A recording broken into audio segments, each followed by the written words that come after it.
Morning, it is morning.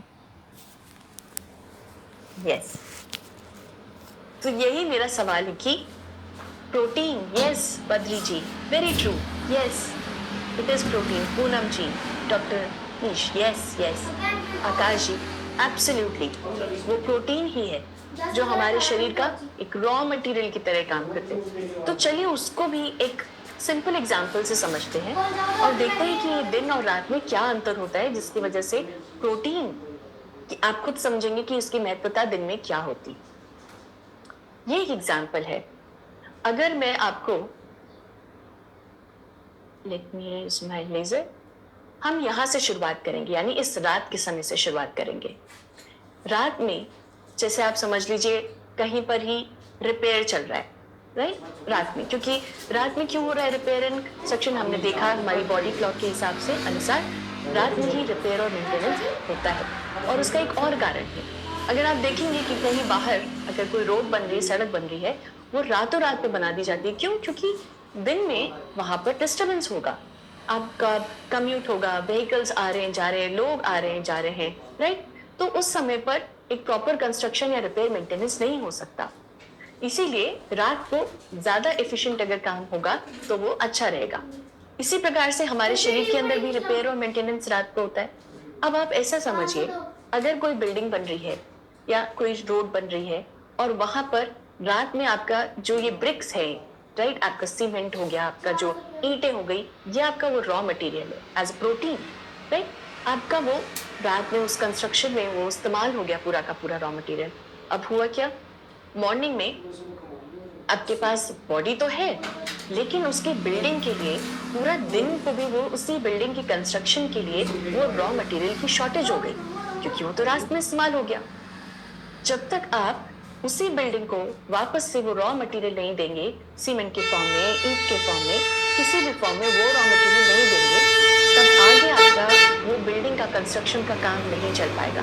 और पूरे दिन क्या होगा, फिर वो साइट ऐसी की ऐसी जो कंस्ट्रक्शन साइट थी वो खाली पड़ी रहेगी, वो वहीं पे वहीं पॉज हो जाएगा, क्योंकि अब उसके पास कोई रॉ मटेरियल नहीं है उस बिल्डिंग की आगे कंस्ट्रक्शन के लिए। और इसी प्रकार से जो हमारे शरीर का बिल्डिंग ब्लॉक होता है प्रोटीन, जब रात में बॉडी क्लॉक के अनुसार उसका इस्तेमाल हो गया है कंस्ट्रक्शन के लिए, रिपेयर के लिए, मेंटेनेंस के लिए, तो हुआ क्या, दिन में तो आपके शरीर में इतना प्रोटीन बचा नहीं, या सुबह सुबह तो प्रोटीन बचा नहीं जो आपको पूरे दिन की जो भी एक्टिविटीज होती, क्योंकि शरीर की गतिविधियां चलती रहेंगी, लेकिन वो रॉ मटेरियल नहीं है तो कहीं ना कहीं आपका शरीर कॉम्प्रोमाइज करेगा, राइट? और इसीलिए अगर आप सुबह सुबह अपने शरीर को, क्योंकि अब आपके शरीर में हो गया प्रोटीन शॉर्टेज रात में इस्तेमाल होने के बाद, जिसको हम बोलते हैं इवन नेगेटिव प्रोटीन बैलेंस, क्योंकि जो आपके शरीर में प्रोटीन का जो बैलेंस है वो नेगेटिव साइड में चला गया, शॉर्टेज हो गया। अगर आपने सुबह रॉ मटेरियल नहीं दिया तो आप सोचिए कि आपके शरीर की संरचनाएं और उसके जो भी फंक्शन है, कार्य प्रणाली है, वो कहीं ना कहीं इफेक्ट करेगी ही करेगी, राइट? और इसीलिए जब आप मॉर्निंग में देंगे तो आपकी जो भी फंक्शनिंग है वो अगेन चलती ही रहेगी। तो अगेन आप समझ सकते हैं कि मॉर्निंग में अगर आप अच्छा अमाउंट का, वो भी अच्छी क्वालिटी का, आप जब घर बनाएंगे तो आप खराब क्वालिटी का ईंट या सीमेंट नहीं इस्तेमाल करेंगे, अच्छी क्वालिटी का जब आप प्रोटीन का इस्तेमाल करेंगे मॉर्निंग में, तो उससे आपके शरीर को क्या बेनिफिट्स होंगे। सो हम सबको पता है कि प्रोटीन का हर समय आप खाएं, हर सभी मील में लें और उसके कुछ फंक्शंस होते हैं, लेकिन मॉर्निंग में ब्रेकफास्ट में अपने प्रोटीन को इंक्लूड करना कितना महत्वाकांक्षी है, कितना महत्वपूर्ण है इनफैक्ट। सो आप, आई होप मेरे साथ अग्री करेंगे। आई कैन सो, मैं कितने सारे देख सकती हूँ essential amino acid, yes, good quality protein होना चाहिए, प्रोटीन होना चाहिए और मॉर्निंग में होना चाहिए, मॉर्निंग प्रोटीन। सागर जी very good, Pushpa ji yes, मनोहर जी मॉर्निंग में absolutely. I am so glad आपने इस एग्जाम्पल को कितने अच्छे से समझा और उसको कैच किया है। अब तीसरा एग्जाम्पल हमने देखा था इंसुलिन हार्मोन का। तो ये इंसुलिन हार्मोन क्या होता है, राइट? और इसका क्या कनेक्शन है आपका दिन और रात के साथ, इसको समझते हैं। तो इंसुलिन का क्या प्रक्रिया है उसको समझने से पहले जस्ट मैं एक छोटा सा एक बैकग्राउंड दूंगी कि इंसुलिन होता क्या है, राइट? इंसुलिन एक प्रकार का हार्मोन है, हमारे शरीर के अंदर एक केमिकल रिलीज होता है। जिसका काम क्या होता है, वो हमारे शरीर में जो भी कार्बोहाइड्रेट है, ग्लूकोज है, उसको सेल्स तक पहुंचाता है हमारे शरीर में और उसको एनर्जी में कन्वर्ट करने में मदद करता है। जब मैं बोलूं कि इंसुलिन सेंसिटिविटी क्या होती है, सेंसिटिविटी मतलब संवेदनशीलता, हमारी ऑर्गन्स की, हमारे सेल्स की। जितना कोई सेल संवेदनशील होगा इंसुलिन के प्रति, वो उतनी ही जल्दी इंसुलिन के सिग्नल को समझेगा, उतनी ही जल्दी ग्लूकोज को अपने अंदर ले लेगा। वही होती है इंसुलिन सेंसिटिविटी, राइट। जब इंसुलिन सेंसिटिविटी अच्छी होगी, यानी हमारा जो ऑर्गन है, सेल है, वो इंसुलिन के प्रति ज्यादा संवेदनशील है, तो वो क्विकली, वो झट से इंसुलिन के सिग्नल को समझेगा और अपने अंदर ग्लूकोज ज्यादा ले लेगा, यानी ग्लूकोज टॉलरेंस। टॉलरेंस मतलब अंदर लेने की जो क्षमता है, वो तभी ज्यादा होगी जब आपकी इंसुलिन सेंसिटिविटी ज्यादा। नाउ जब आपने समझ लिया कि इंसुलिन हार्मोन क्या होता है और इंसुलिन सेंसिटिविटी होती है, तो दिन और रात में क्या फर्क होता है, अब ये समझ लीजिए आपका इंसुलिन एक ट्रैफिक पुलिस की तरह है, राइट। अगर आप देखें तो आप ट्रैफिक पुलिस है, या एक ट्रैफिक लाइट की तरह, अगर आप देखें ट्रैफिक लाइट है। अब आप सबने देखा होगा हमारे सब शहरों में ट्रैफिक पुलिस कब खड़ी होती है या ट्रैफिक लाइट्स कब जल रही होती है, दिन में कि रात में? आई एम श्योर आप सब ये आंसर जानते ही हैं, बहुत ही सिंपल। दिन में ट्रैफिक पुलिस आपको ज्यादा दिखेगी, राइट, या आपको ट्रैफिक लाइट्स जो फंक्शन होंगी वो दिन में ज्यादा दिखेंगी। इसका क्या मतलब हुआ? इससे क्या होता है, जब आपकी ट्रैफिक लाइट चल रही होती है, आपका ट्रैफिक पुलिस खड़ा होता है, तो वो डायरेक्ट करता रहता है कि कौन सी गाड़ी को किस तरफ जाना है, कौन सी डेस्टिनेशन पे सही समय पे पहुंचने के लिए। वो एक ट्रैफिक का जो ऑर्गेनाइजेशन है, उसका सिस्टमैटिक होना बहुत जरूरी होता है। इंसुलिन यही काम करता है। दिन के समय में इंसुलिन का सिक्रीशन या इंसुलिन के प्रति जो संवेदनशीलता होती है ऑर्गन्स की, वो ज्यादा होती है। स्टडीज जैसे बहुत सारे क्लिनिकल पब्लिकेशंस में आप देखेंगे, जैसे स्लीप क्लिनिक मेडिसिन करके एक जर्नल है। इसके अलावा बहुत सारे देखेंगे जिसमें आप देखेंगे कि इंसुलिन के प्रति जो सेंसिटिविटी है, संवेदनशीलता है, वो मॉर्निंग में ज्यादा है और रात में कम है।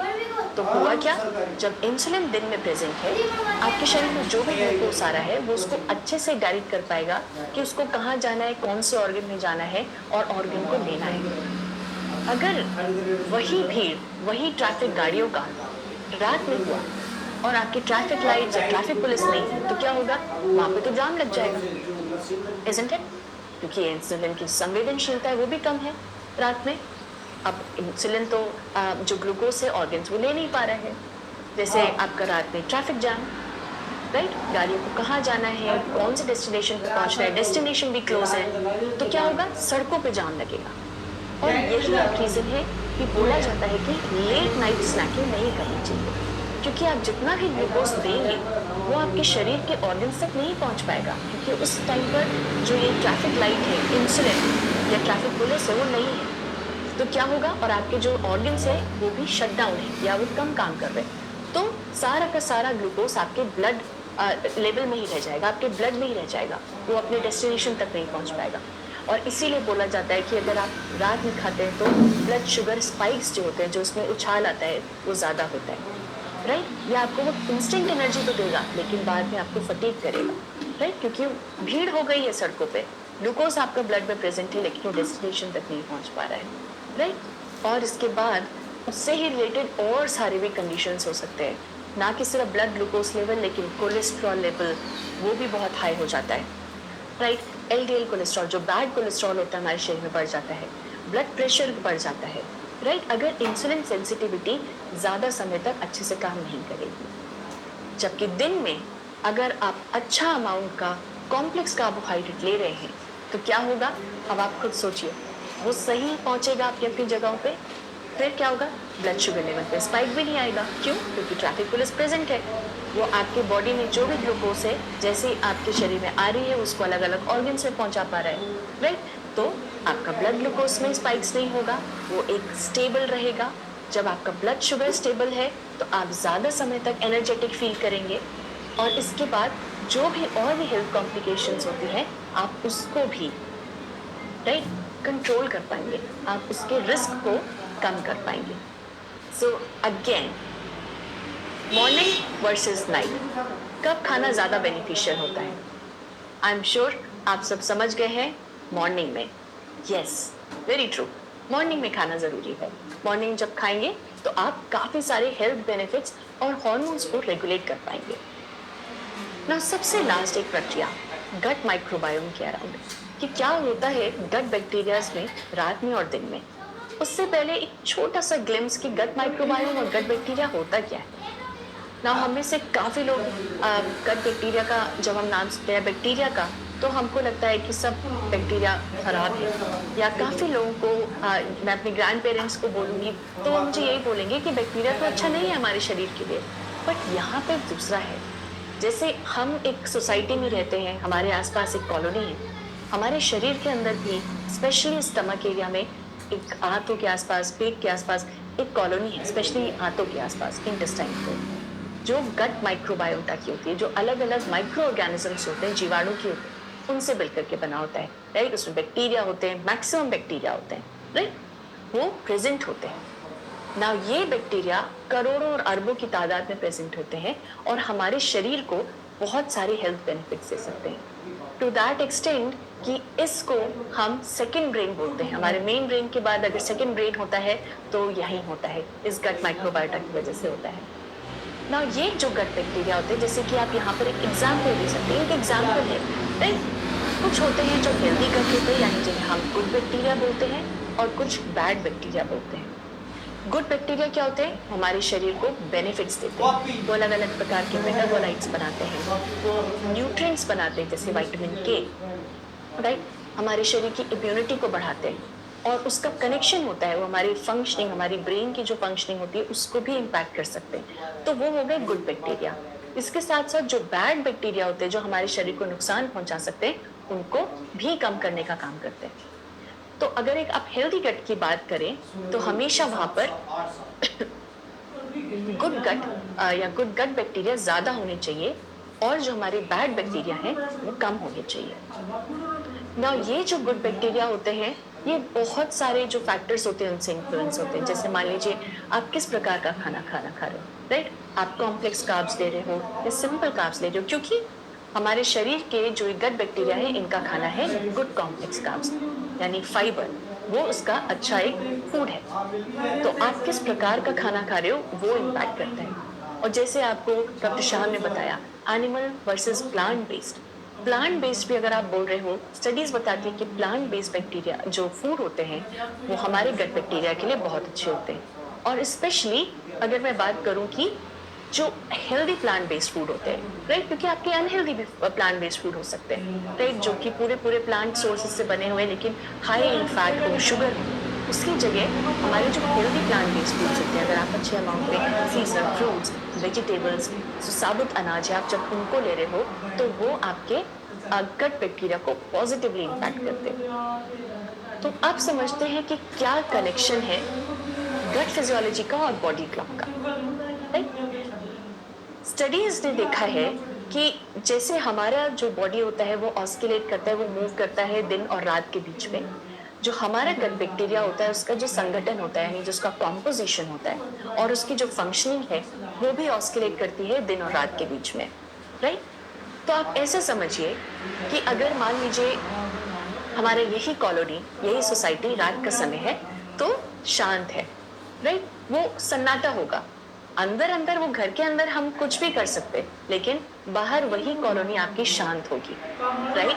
अब अगर आप वही कॉलोनी अगर सही समय पर सुबह उठ रही है, राइट, तो क्या होगा, जो आपकी सिटी है अब वो एक शांत कॉलोनी से एक बसलिंग कॉलोनी हो चुकी है, वहां पर लोगों का आना जाना, जो गाड़ियां हैं उनका आना जाना सब हो रहा है।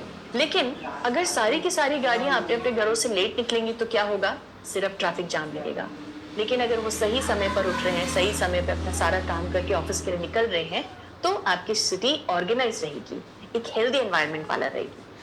अब मान लीजिए यही आपका जो सन्नाटा वाले जो रात का समय है कॉलोनी का, लेकिन वहां पर आपका जो ये पड़ोस है, ये जो आपका नेबरहुड है, यहाँ पर अगर प्रॉपर एक सिक्योरिटी सिस्टम नहीं है, राइट, प्रॉपर विजिलेंस नहीं है, क्या होगा, रात को चोर ज्यादा आ सकते हैं, इनफैक्ट दिन में भी आ सकते हैं यही चोर, और ये आपकी इस कम्युनिटी को ऑर्गेनाइज नहीं रहने देंगे, राइट।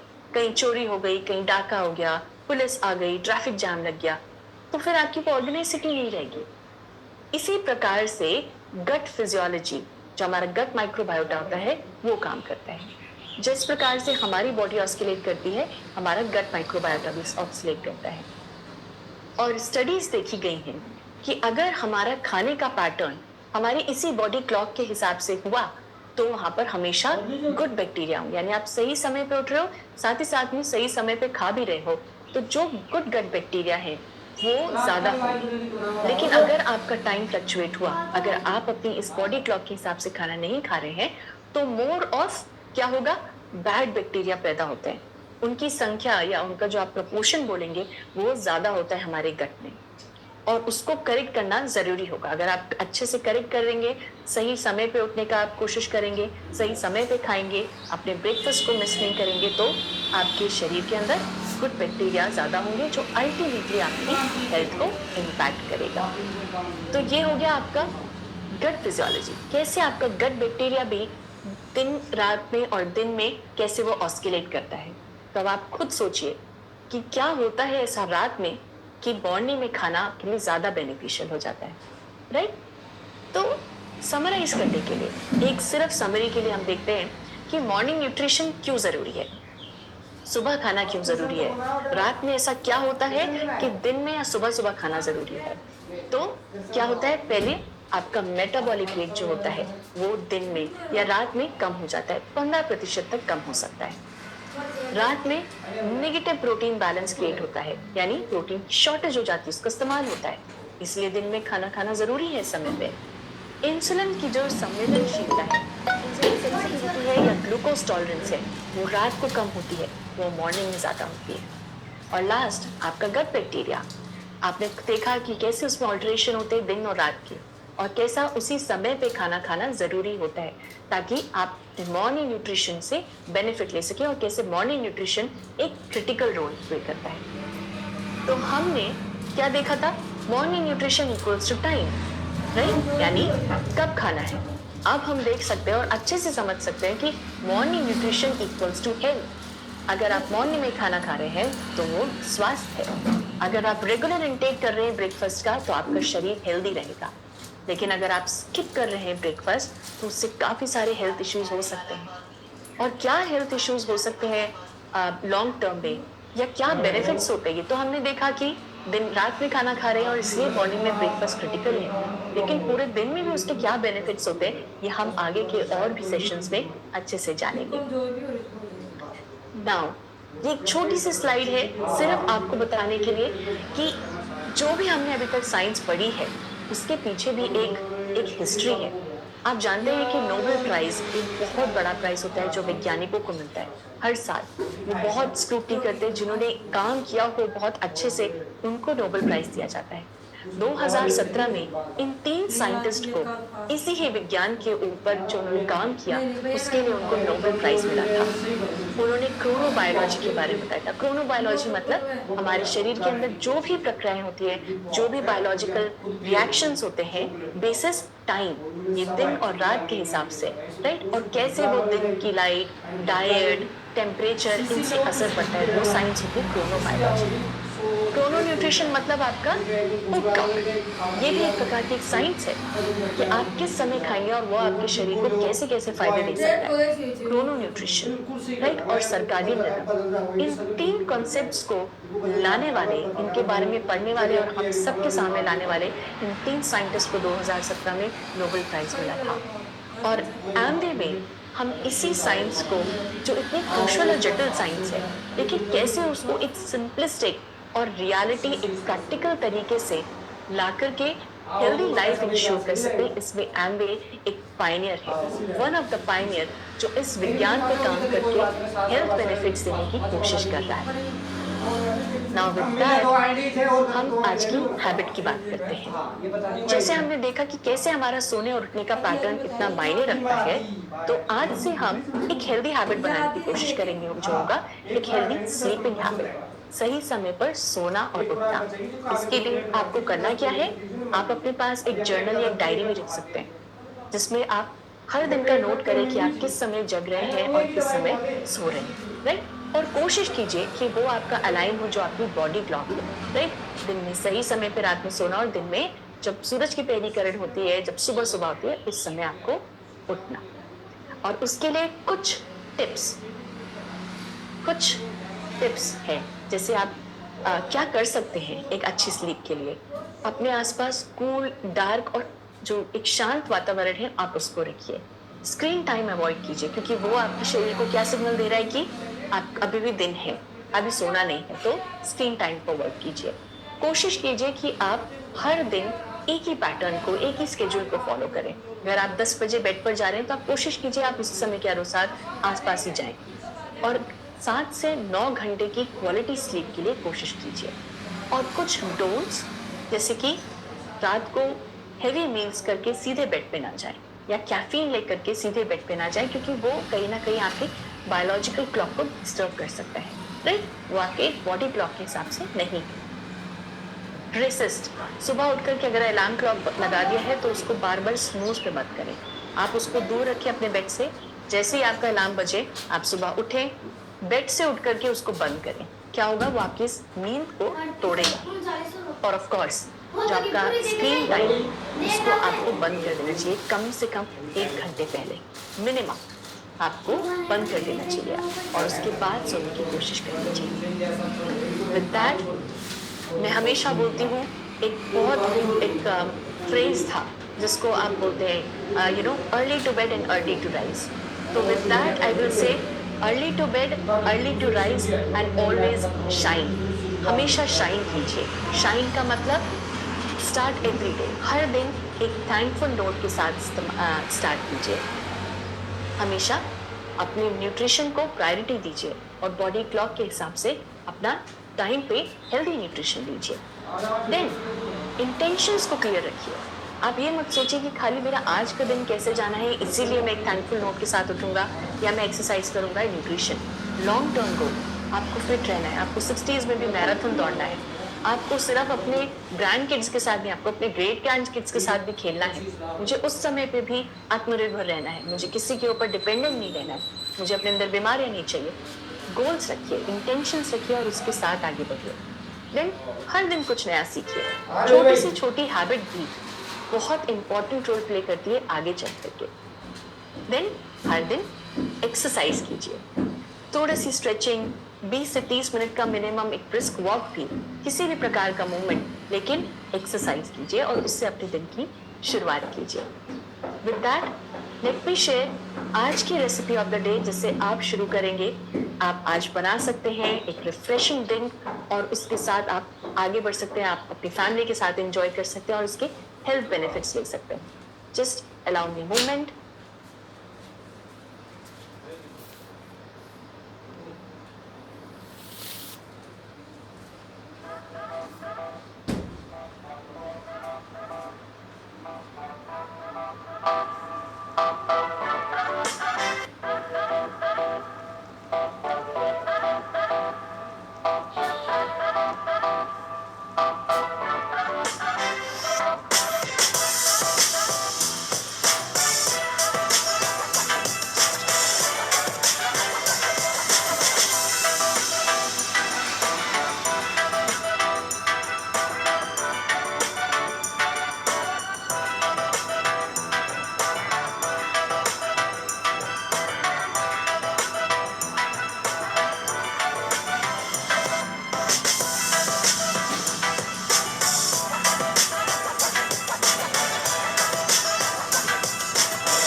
देखा आपने एक कितना सिंपल रेसिपी है और आपको कितने सारे बेनिफिट्स दे सकता है, राइट? क्योंकि यही सारी चीजें हमारे पूरे दिन का और इनफैक्ट लॉन्ग टर्म में बेनिफिट्स दे सकता है। इतनी गर्मी में आप खीरा और पुदीना जैसे वेजिटेबल्स और हर्ब्स का इस्तेमाल कर सकते हैं। आप देखिए खीरे में 94% वाटर होता है जो इस गर्मी में हाइड्रेशन करने में कितनी मदद करेगा। और आप उसके अंदर अपना न्यूट्रिएंट बढ़ा सकते हैं। आप उसके अंदर एक स्कूप फाइबर डाल दीजिए, आप प्रोटीन डाल सकते हैं। जैसे आज मॉर्निंग में मैंने इंश्योर किया कि मैं अपने वाटर के अंदर सिर्फ प्लेन वाटर नहीं लूंगी, मैं उसके अंदर प्रोटीन और फाइबर डालूंगी ताकि मैं इंश्योर कर रही हूँ कि मेरे दिन की एक right starting with right nutrients. तो आप भी ऐसा कर सकते हैं और ये एक रेसिपी एक सिंपल है और सब इसको लाइक करेंगे, सिर्फ आप नहीं आपकी फैमिली में हर कोई इसको लाइक करेगा, राइट? तो आज ही आप इसको ट्राई कर सकते हैं, आपको बहुत हेल्प करेगा। नाउ विद दैट थोड़ा सा स्ट्रेच करते हैं, थोड़ा सा मूव करते हैं। आप सब अपने अपनी चेयर से उठ सकते हैं। आपको जो भी इंस्ट्रक्टर वहाँ पर आपको बता रहा है आप उसको फॉलो करते हुए आज की इस इजी एक्सरसाइज को कर सकते हैं। ये कुछ बेसिक आसनास है जो आपके शरीर के लिए बहुत अच्छे होंगे। So let me play that video for you.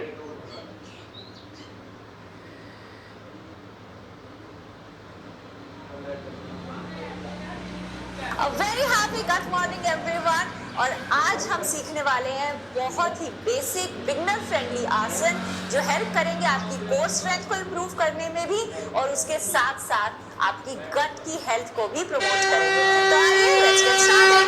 तो आइए हम स्टार्ट करते हैं अपने फर्स्ट पोज से। ये बहुत ही सिंपल है, इसका नाम है leg up the wall pose. तो आप इस पोज को असिस्टेड कर सकते हैं वॉल के साथ, नहीं तो अगर अपने लेग्स की स्ट्रेंथ यूज कर सकते हैं तो इसको बिना किसी वॉल की सपोर्ट से ही करेंगे। कोर को टाइट करके रखेंगे, एक लंबी गहरी सांस भरेंगे, सांस को छोड़ते हुए अपने दोनों लेग्स को ऊपर उठाएंगे। तो आपने अपने कोर मसल्स को एंगेज कर दिया जैसे आपने सांस को छोड़ा और अपनी दोनों लेग्स को खींच लिया। अगर आप कर सकते हैं तो अपने पंजों को एक बार अंदर की तरफ खींचिए, फिर एक बार ऊपर की तरफ, फिर एक बार अंदर की तरफ, फिर एक बार ऊपर की तरफ। अपनी काफ मसल्स को पूरे के पूरे हैमस्ट्रिंग्स को ग्लूट्स तक ना एकदम खींच के रखिए और फिर वापस अंदर, फिर खींच के ऊपर और फिर वापस अंदर। एक बार आप इस पोजीशन में आ जाएंगे तो उसके बाद आप सामान्य वे से सांस अंदर और सांस बाहर छोड़ते रहेंगे, रोक के नहीं रखेंगे किसी भी पोज में सांस को। तो लंबी गहरी सांस भरिए, सांस को छोड़ दीजिए, लंबी गहरी सांस भरिए और सांस को छोड़ दीजिए। आप देखिए कि इस पोज में आपकी लेग्स से भी सारा का सारा ब्लड फ्लो आपकी कोर की तरफ आ रहा है। सो ये बहुत ही अमेजिंग पोज है आपकी ओवरऑल गट हेल्थ के लिए। आपके सारे डाइजेस्टिव ऑर्गन्स इस पोज के अंदर रिलैक्स हो जाते हैं और उनमें बहुत अच्छी मात्रा में ब्लड का फ्लो बढ़ता है। बट आप इस आसन को खाने के एकदम बाद बिल्कुल नहीं करेंगे। कोशिश कीजिए फर्स्ट थिंग सुबह खाली पेट या लास्ट थिंग सोने से पहले जब आप खाने में और आपके सोने के टाइम में 2 to 3 आवर्स का गैप होगा। तो आइए हम चलते हैं अपने सेकंड पोज की तरफ जो है सिंपल स्पाइन ट्विस्ट। अब ये स्पाइन ट्विस्ट बहुत बेसिक फॉर्मेट में आप अपने दोनों लेग्स को 90 डिग्री पे रखेंगे, मतलब परपेंडिकुलर रखेंगे, लंबा गहरा सांस भरेंगे, सांस भरते हुए प्रिपेयर करेंगे, सांस छोड़ते हुए लेग्स को एक साइड में और फेस को दूसरी साइड में, और उसके बाद सांस भरते हुए वापस और फिर सांस को छोड़ते हुए लेग्स एक साइड में और आपका फेस दूसरी साइड में।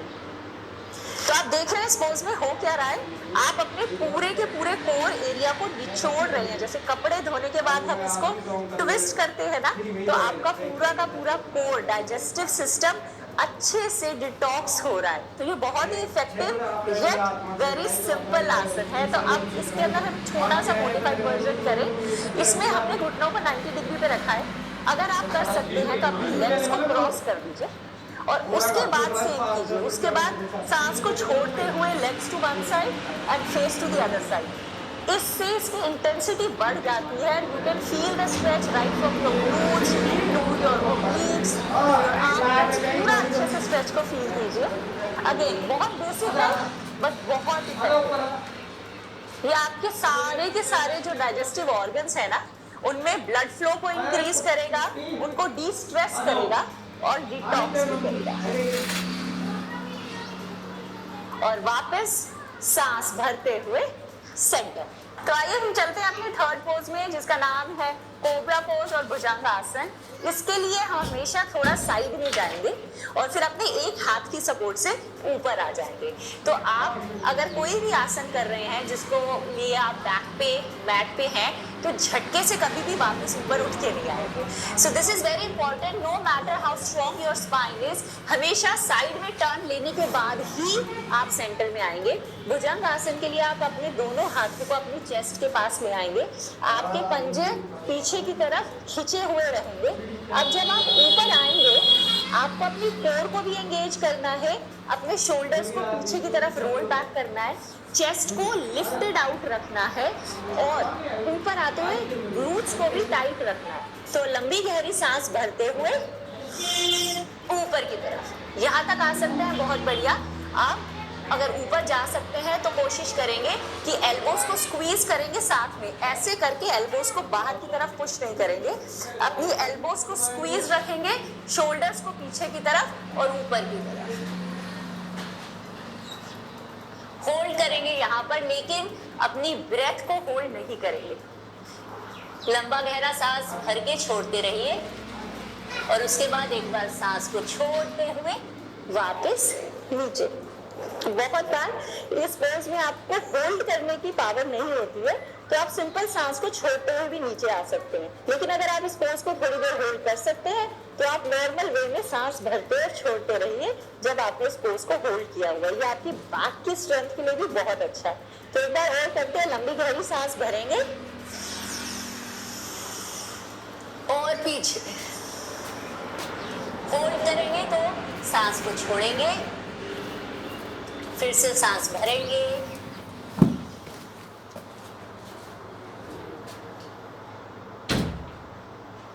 सांस छोड़ते हुए वापस।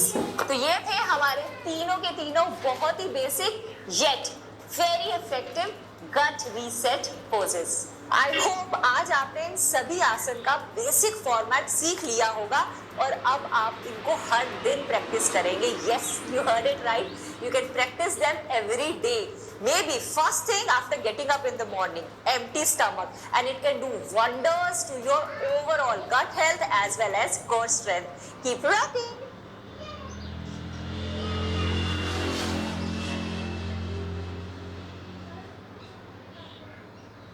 ऑलराइट, सो मैं आशा करती हूँ कि आपको आज का ये सेशन अच्छा लगा हो। Please don't forget to take morning nutrition. आप अपने मॉर्निंग न्यूट्रिशन को हर दिन अपनी इस डाइट का, अपनी इस जो डेली रूटीन है, इसका पार्ट बना करके रखिए। अब हम आपसे मिलेंगे कल, जहाँ पर हम बात करेंगे कि कैसे ये बॉडी क्लॉक के अनुसार अगर आप मॉर्निंग में न्यूट्रिशन लेते हैं तो उसके पूरे दिन में क्या क्या फायदे होते हैं और क्या है ये मैजिक ऑफ 3 P's। तो बने रहिएगा हमारे साथ। थैंक यू सो मच आज के सेशन को अटेंड करने के